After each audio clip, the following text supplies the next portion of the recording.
I'm Andrew Donovan. On this week's Newsmakers, the Republican candidate for governor of New York. With the primary season over, the general election is now the focus. Governor Kathy Hochul has been right here before. This week, her opponent's turn. Joining us now is the Republican candidate for governor of New York, the Nassau County Executive, Bruce Blakeman. Thanks for being here. Well, thank you. It's my honor to be here. It's really great to have you here. How's the campaign going so far? Excellent. Have a tremendous amount of momentum.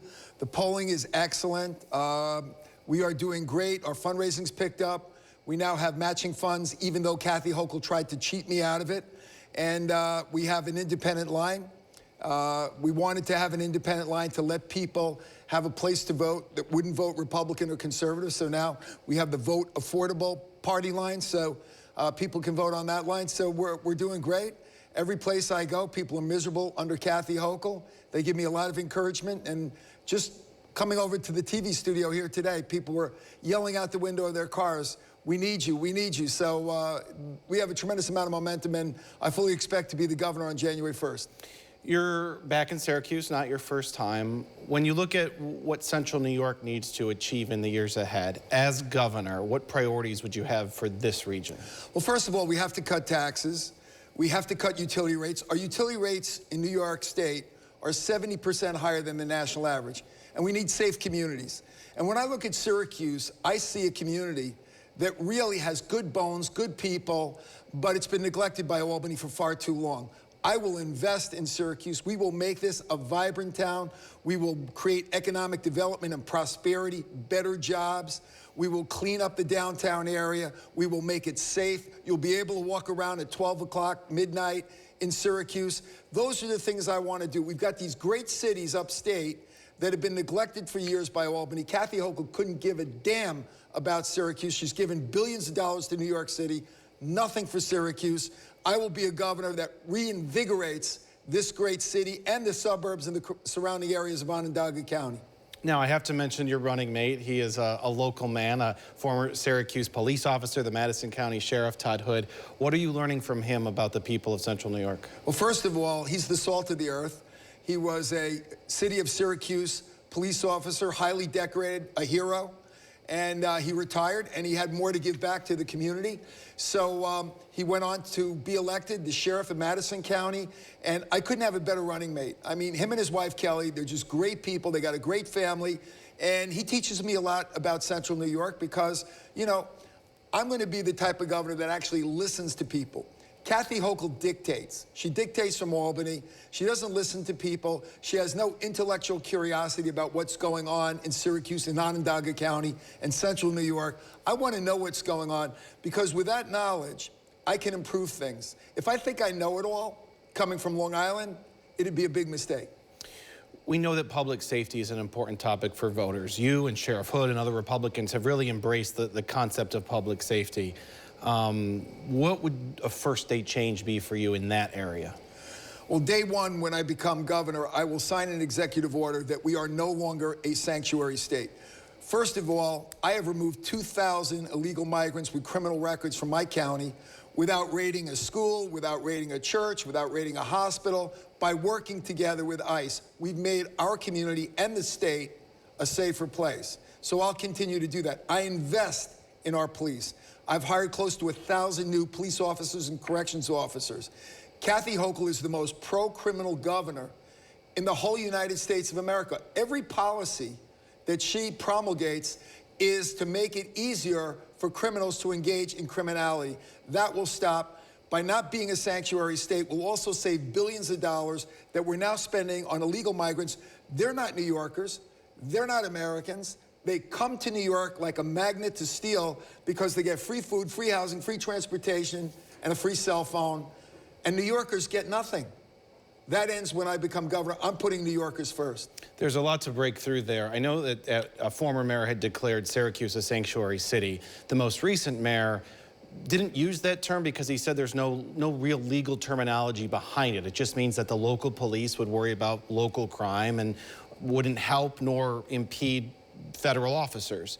So would there be any effect in just not calling New York a sanctuary state? Does that actually do anything in substance? Yes, it would change the policies in New York.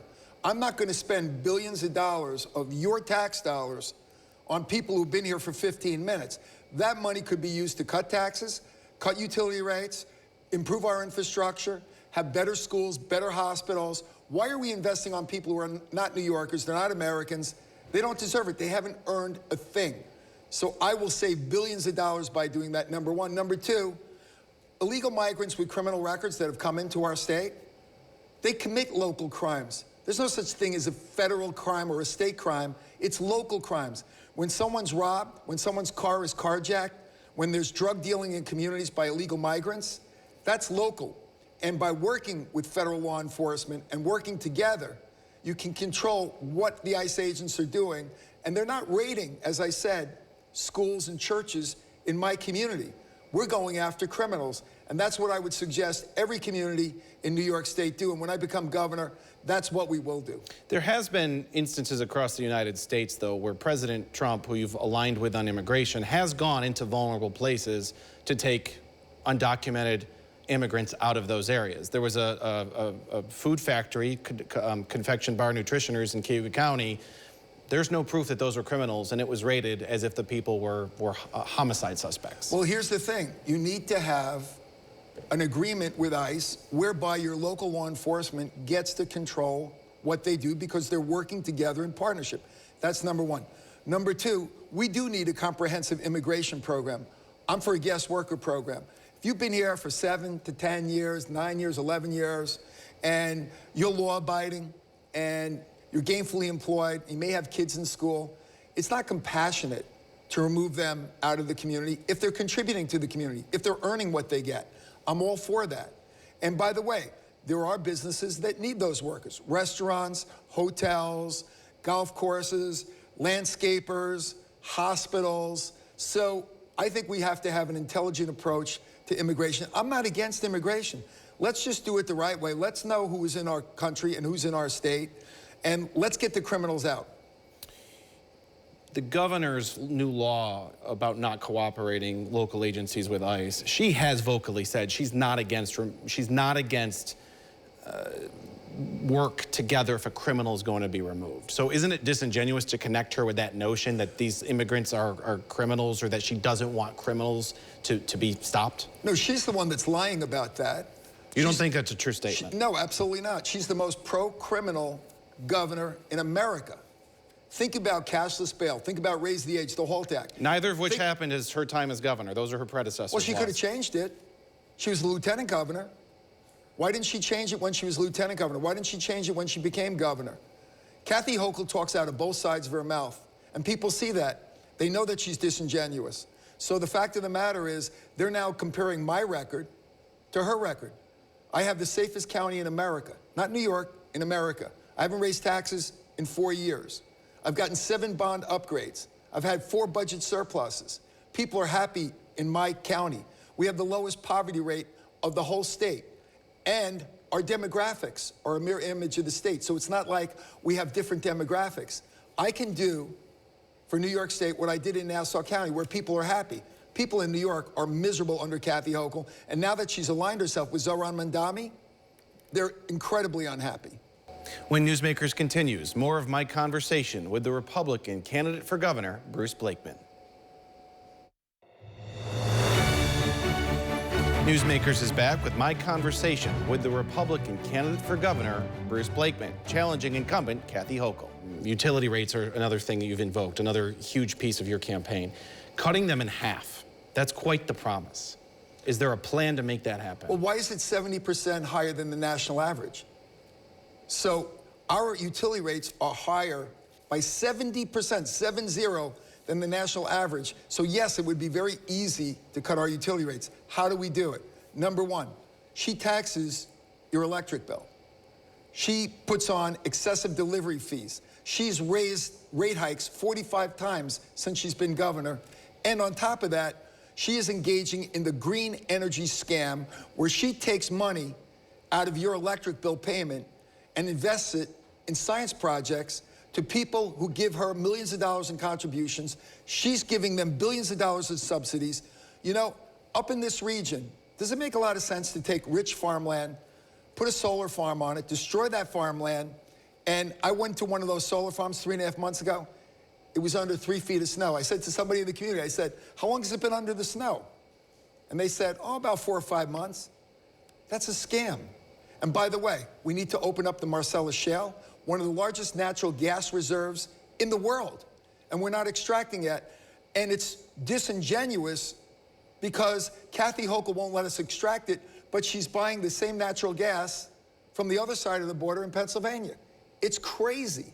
We lose out on all that income. We lose out on all that tax revenue. We lose out on the prosperity, and we lose out on the big supply of natural gas we have that could bring down utility charges. So yes, it would be very easy to cut utility rates in half. Just a couple more questions. I know we're fit right into your schedule and nicely. You talk about rate hikes, and I want to broaden this beyond the governor. I mean, the Public Service Commission exists to help control really unchecked rate hikes by these utility companies. I grew up to think that a Republican principle was you let the private industry do what it needs to. So if a private industry, even if it's regulated, says we need to raise the price of your electricity, the state's already trying to control that. So as a Republican, how do you balance that idea of the free market, but also asking that these rate hikes not be what they've been? That's a very good question. The fact of the matter is that's not capitalism. They have a monopoly, a government-regulated monopoly. They're not inviting competition into the state. I want to bring competition in so that we can bring down electric rates by having competition with various energy suppliers.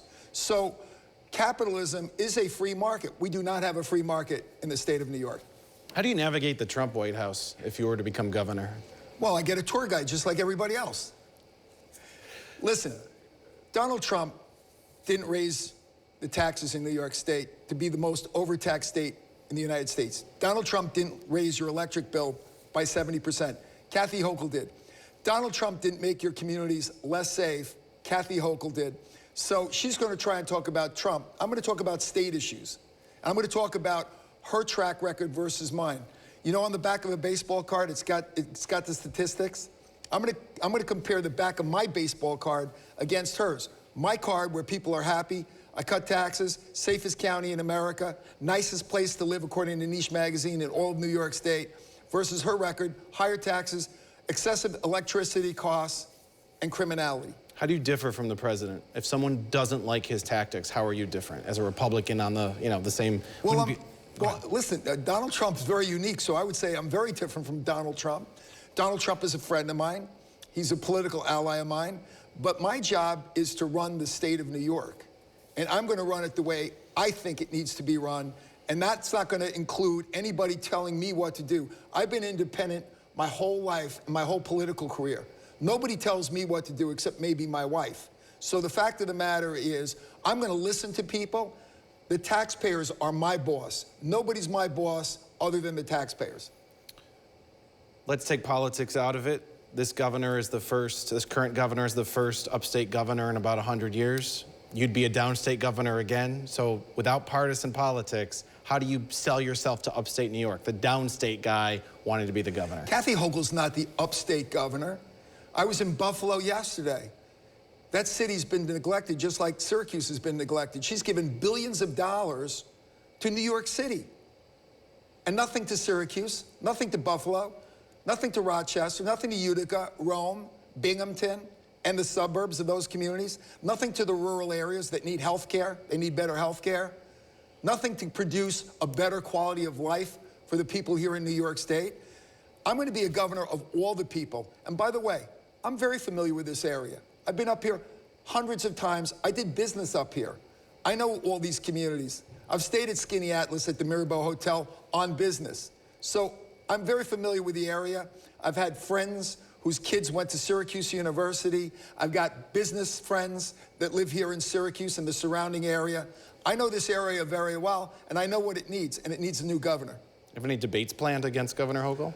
She has turned down every request that I've made for a debate. She does not want to debate me because, again, we would have to compare my record of making people happy against her record of making people in New York miserable. She doesn't want to do that. I don't think she'll debate. I'll tell you what, next week, you put out the invitation right here in your studio. I'll be here, see if she shows up. All right. Thank you for being here today, at least. Very God bless you. appreciate it. Thank you so much. Bruce Blakeman, the Republican candidate for governor. Thank you, sir. You heard there Blakeman call out Governor Hochul many times. In the interest of fairness, I gave her campaign the chance to respond. Without even acknowledging that debate challenge, her spokesperson says, quote, Donald Trump's puppet, Bruce Blakeman, raised taxes on Long Islanders, lets ICE run rampant, and stands back and watches while New Yorkers' health care comes under attack from D.C. While Governor Hochul puts money back in families' pockets, from free school meals to cutting the cost of car insurance, and always stands up for New York against Trump's attacks. When Newsmakers continues, we hear from Governor Hochul, not here for an interview, but her comments this week at the grand opening of the new Buffalo Bills Stadium. That's after this. Next, we take you to Orchard Park, where Governor Kathy Hochul this week helped cut the ribbon on the new Buffalo Bills Stadium. You know, I came into office a little unexpectedly, August of 2021. And one of my first calls was to Kim and Terry Pagula, because I was hearing that they're a little frustrated that they weren't feeling the right amount of interest from the state. Is that pretty accurate, Terry? Yeah, okay. We'll leave it at that. But I knew that I could not let this moment escape. When they needed a new stadium to keep them in this community, everything was on the line. We had to make this happen. And I had to reassure them that I would make sure that this stadium got built, because it is part of our identity. It is our psyche. It is what gets us up in the morning on a Monday morning with that sense of euphoria, or at least hope for the next Sunday to be better. It's what unites a community in such a powerful, powerful way. It's unprecedented anywhere else. So as the first governor from Buffalo since Grover Cleveland, I felt a special sense of responsibility to get it done. And also, it was occurred to me that I would not be the governor who had on her tombstone, she let the Bills get away. Okay, I would not let that be the case. After all, a lot of work, we secured a 30-year commitment, because I wanted to make sure that a baby that's born today would know that they could someday walk through this stadium wearing our red, white, and blue colors with their own children. That's what this meant to me, to secure that commitment. And so we got it.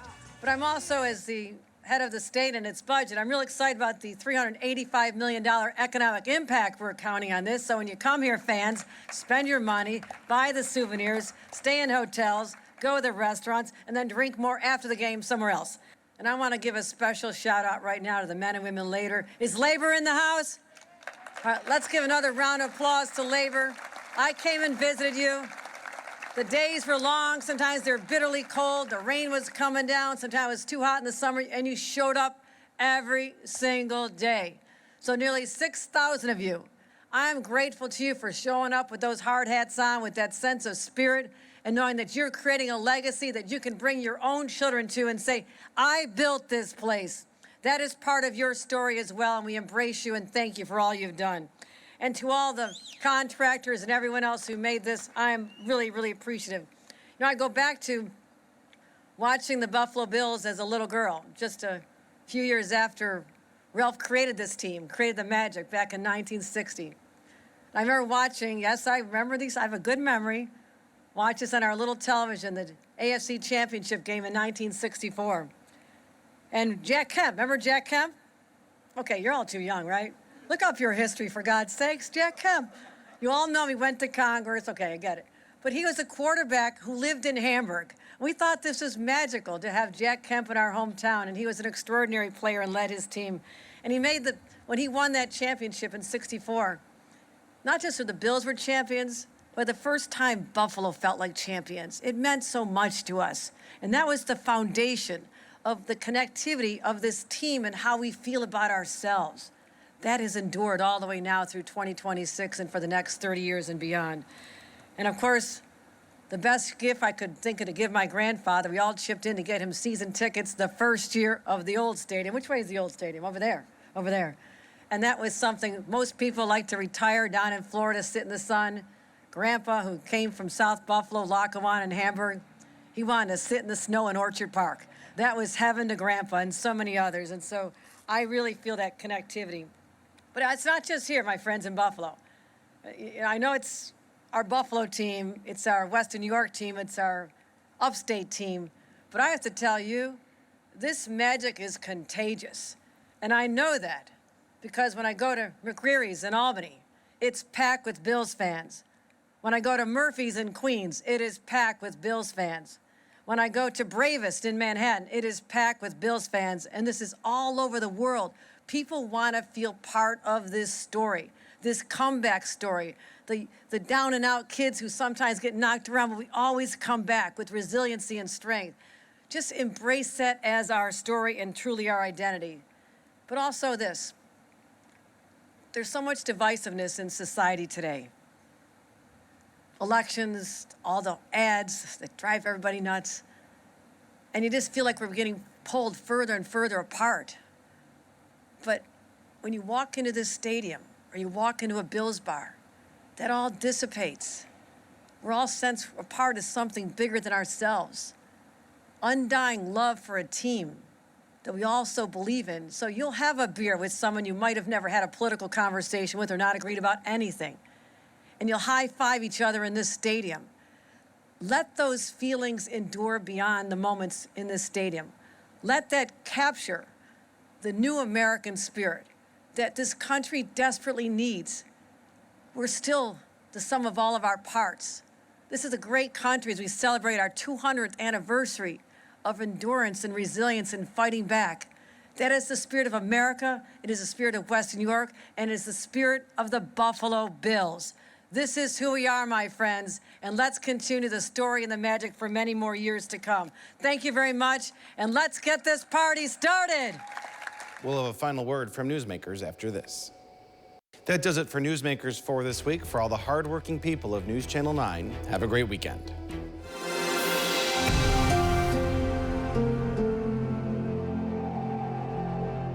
Download the WSYR Plus app on your TV to stream News Channel 9 for free. Just go to your smart TV, search WSYR Plus in the App Store, and download to start streaming today.